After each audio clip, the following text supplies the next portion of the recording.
Hello everyone, Board Observer here. I wanted to do a quick video about America and socialism. An increasing number of people, especially in the Democratic Party, are warming up to the philosophy of socialism. People try to coax people into socialism. Come to me, Arthur. Leave these others and come to me. By revealing the fact that the United States is halfway there. Social Security, Medicare, Medicaid, the military, roads, etc. But is it true? Is that the whole picture? Let's walk through this. The reason some people think that the United States is a quasi-socialist country is because of the services that the government, federal, state, and local, provide. But if the government provides a service, is it automatically socialism? Oh, no. No. No. No, no, no, no, no, no, no, no, no, no, no. The concept that if government does something for its citizens, it's ipso facto socialism, is an example of what's called concept creep. Concept creep is an academic term used in the psychological sphere, I think. The first time I heard it was from a social psychologist. Concept creep is simply the expansion of definitions to encompass a wider range of people. In the psychological world, by expanding definitions of, say, harm, people begin to increase their sensitivity to harm. So there used to be physical violence, now words are violence, now words are the equivalent of physical violence. You get the picture. It's similar with government services and socialism. We've been convinced that government services equal socialism. People who have a kinder disposition to socialism like to taunt rabid anti-socialists by highlighting the various services that the government already provides. Once they say this, they walk away thinking they just own someone. Yeah, well, who comes out a winner? Me. Government does not automatically mean socialism. Despite what many people, including myself, think, the United States is not a democracy. Yes, we vote democratically in many ways and on many issues, but our country is not the 51% versus 49% democracy. Karl Marx even said, democracy is the road to socialism. The United States is a constitutional republic. A constitutional republic is a form of government where the head of state and other representatives are elected from a group of people. It means that there is a constitution. The constitution says how the state may be run. The constitution limits the power of each office holder. The constitutional republics usually have a separation of powers. This acts so no single office holder can get unlimited power. John Adams said that a constitutional republic was a government of laws and not of people. A simple democracy means that people vote on a particular action, and the minority voters are going to have to suck it up if they lose the vote. But our founders were very wary of democracies. Thomas Jefferson said, "A democracy is nothing more than mob rule, where 51% of the people may take away the rights of the other 49. John Adams, our second president, wrote, "Remember, democracy never lasts long. It soon wastes, exhausts, and murders itself." So we have local, state, and federal government, and the main question we need to contend with is, if the United States is already a socialistic country, what is the proper role of government? Saying that all government actions are socialism is a low-resolution observation. It's too simplistic. The U.S. Constitution says that the government has a role to play in the lives of its citizens. Know your role and shut your mouth! The powers delegated by the proposed Constitution to the federal government are few and defined. Those which are to remain in the state governments are numerous and indefinite. The former will be exercised principally on external objects as war, peace, negotiation, and foreign commerce, which with last the power of taxation will, for the most part, be concerned. The powers reserved to the several states will extend to all objects which, in the ordinary course of affairs,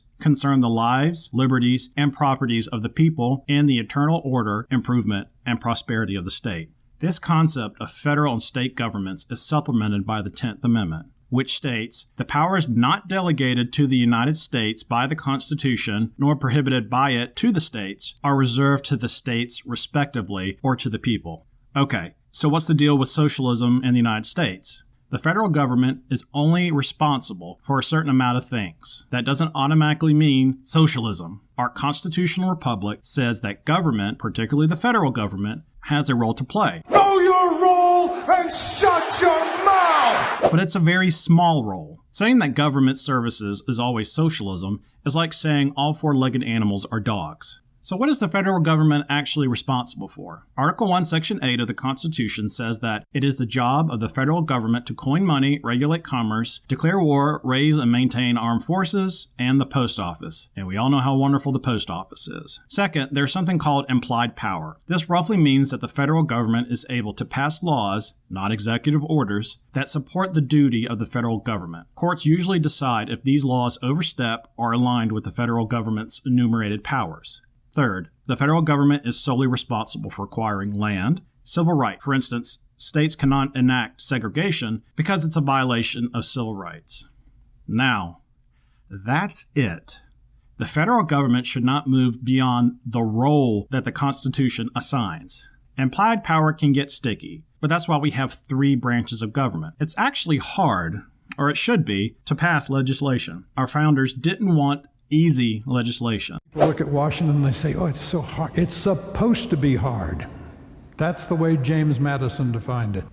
It's supposed to be hard. You have to have concurrent majorities, a majority in the House with its own constituencies and electoral rhythms, another majority in the Senate, different constituencies, different electoral rhythms, a presidential majority, a majority of 5 in the Supreme Court in case the constitutionality of whatever you've passed is challenged.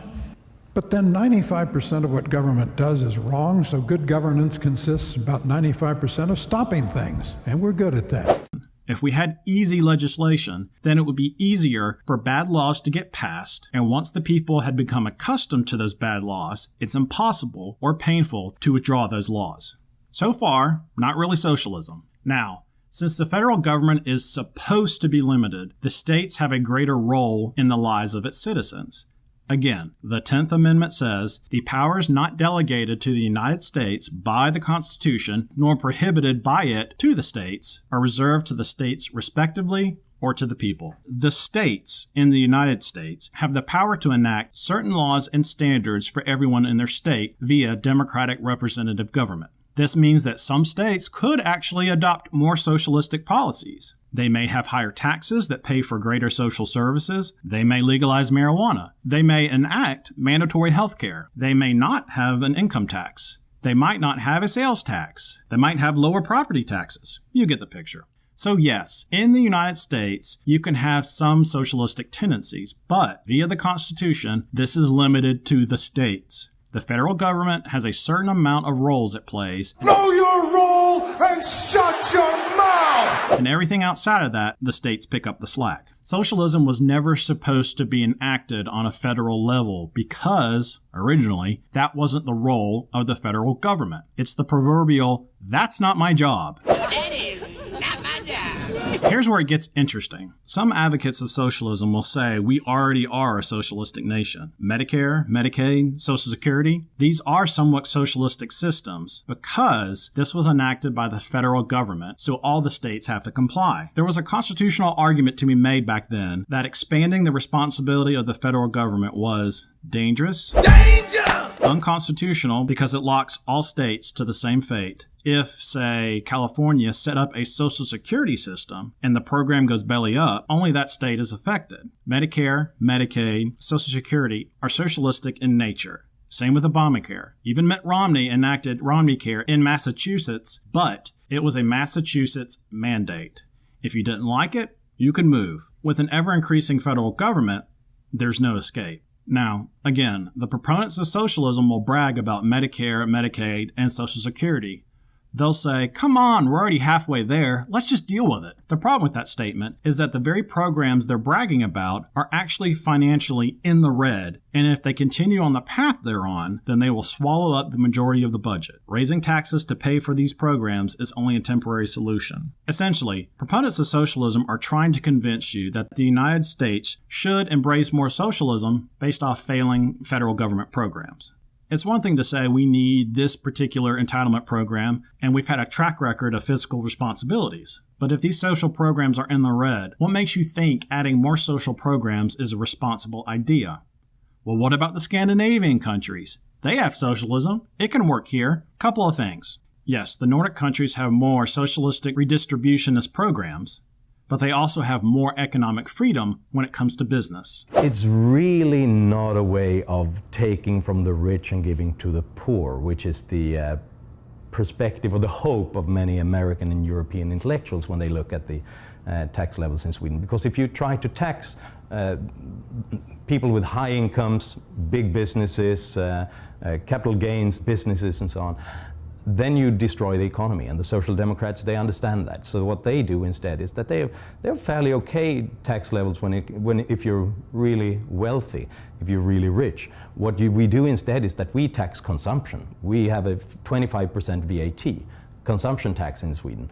Companies have more freedom, but people's taxes are high. They actually pay for their programs, and some of these programs have had to be scaled back because they're so expensive. Also, these countries are smaller and have a more homogeneous culture. For the most part, the culture in these countries is different from the culture in the United States. Because we're a melting pot, there are many different points of view, and since we're so diverse, many people recoil against the federal government expanding. Stereotypically, liberals want government out of the bedroom, conservatives want government out of the wallet or purse, and libertarians want government out of both. And lastly, every time I hear that we need to be more socialistic like the Nordic countries, all I hear is that we Americans need to be more like the white people of the Nordic countries. It's like they're saying, those white people in the Nordic countries really have figured it out. In a world where white skin is considered to be oppressive, we should hesitate in imitating the white Nordic countries. The dominant narrative in America is white people are evil, white people suck,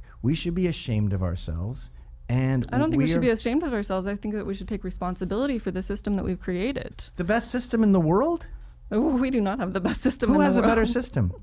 There are many European countries that are much better off than us. Oh, you mean like the European countries with a higher density of whites, like Northern Europe?